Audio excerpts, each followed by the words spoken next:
अतिशय दुर्दैवी घटना आहे. अवैधरित्या गर्भपाताच्या गोळ्या खाल्ल्यामुळे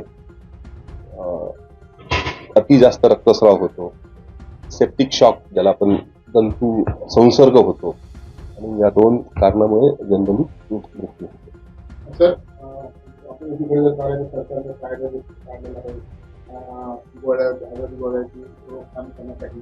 काय वाटतं तुम्हाला अवैध गोळ्याची रोकथाम थांबण्यासाठी यंत्रणेने काय केलं?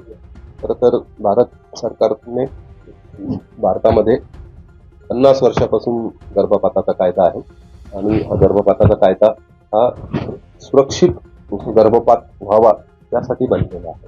तर कोण गर्भपात करू शकतो, कुठल्या हॉस्पिटलमध्ये करू शकतो, किती महिन्यापर्यंत करू शकतो, याची खूप कडक नियमावली आहे. तर ह्या नियमावलीचं जर पालन जर झालं तर असे गर्भपातामुळे होणारे जे गुंतागुंती आहे त्याची संख्या खूपच कमी आहे. मला सांगा, गर्भपाताच्या गोळ्या ज्यावेळी दिल्या जात्या डॉक्टर करून तर तुम्ही काही तपासण्या करणं गरजेचं असतं? हो, अगदी आवश्यक आहे.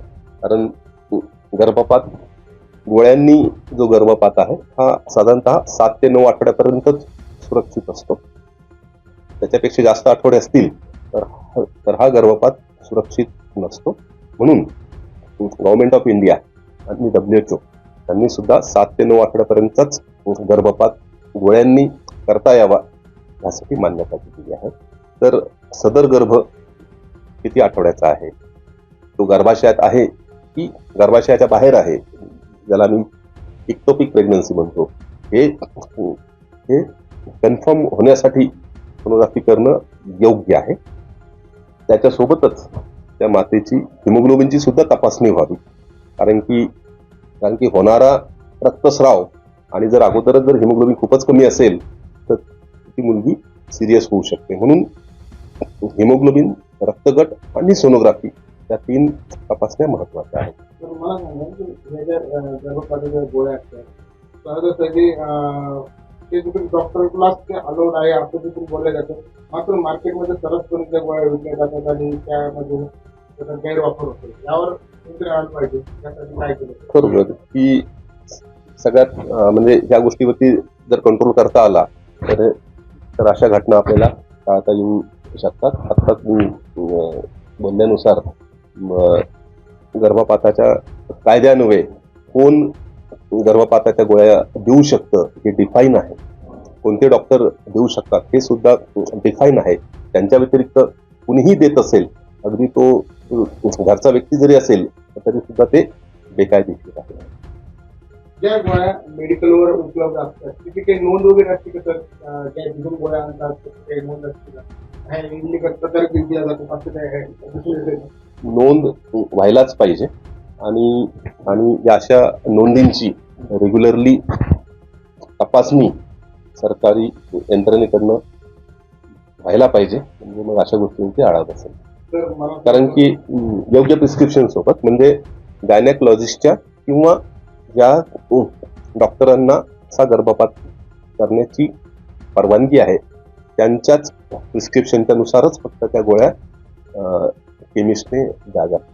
तर मला सांगा की अशा प्रकारचे जे काही अगोदरचा गर्भपात होतात त्याला आळा बसण्यासाठी त्या डॉक्टरांना खातात, या महिलांसाठी तुम्ही काय आव्हान करणार? कुठल्याही महिलेने खरं तर गर्भपात करून घेणे हा तिचा मूलभूत अधिकार आहे. परंतु तो अधिकार वापरत असताना तो गर्भपात सुरक्षित होणं हे त्याहीपेक्षा महत्वाचं आहे. म्हणून योग्य त्या स्त्रीरोग तज्ज्ञांकडूनच त्यांनी गर्भपाताच्या गोळ्या घ्याव्या. जिथे जिथे बोर्ड आहे की इथे गर्भपातास परवानगी आहे अशा हॉस्पिटलमधनच त्यांनी गर्भपाताच्या गोळ्या घ्याव्या. डॉक्टरांनी ज्या काही तपासण्या सांगितल्या असतील, सोनोग्राफी असेल, हिमोग्लोबिन असेल, ते सुद्धा करून घ्यावं. म्हणजे मग हे गर्भपाताचे धोके कमी होतील. मला सांगा, ज्या वेळेस गोळ्या दिल्या जातात त्यावेळेस तुमच्यांनी घरी असणं गरजेचं आहे की अंडरटेकिंग मध्ये डॉक्टरच्या निगराणीमध्ये असणं गरजेचं असतं त्याच वेळेस गोळ्या दिल्या पाहिजेत. खरं तर मेडिकल प्रोटोकॉलच्या नुसार या प्रकारच्या गोळ्या घेतल्यानंतर त्या महिलेने 4 तास रुग्णालयामध्ये थांबावे. 4 तासामध्ये तिला रक्तस्राव झाला, ती सुरक्षित आहे, स्टेबल आहे, हे कन्फर्म केल्यानंतरच डॉक्टर त्यांना घरी पाठवतात. त्याच्यामुळे प्रोटोकॉलच्या नुसार त्यांनी 4 तास दवाखान्यामध्ये थांबायला पाहिजे.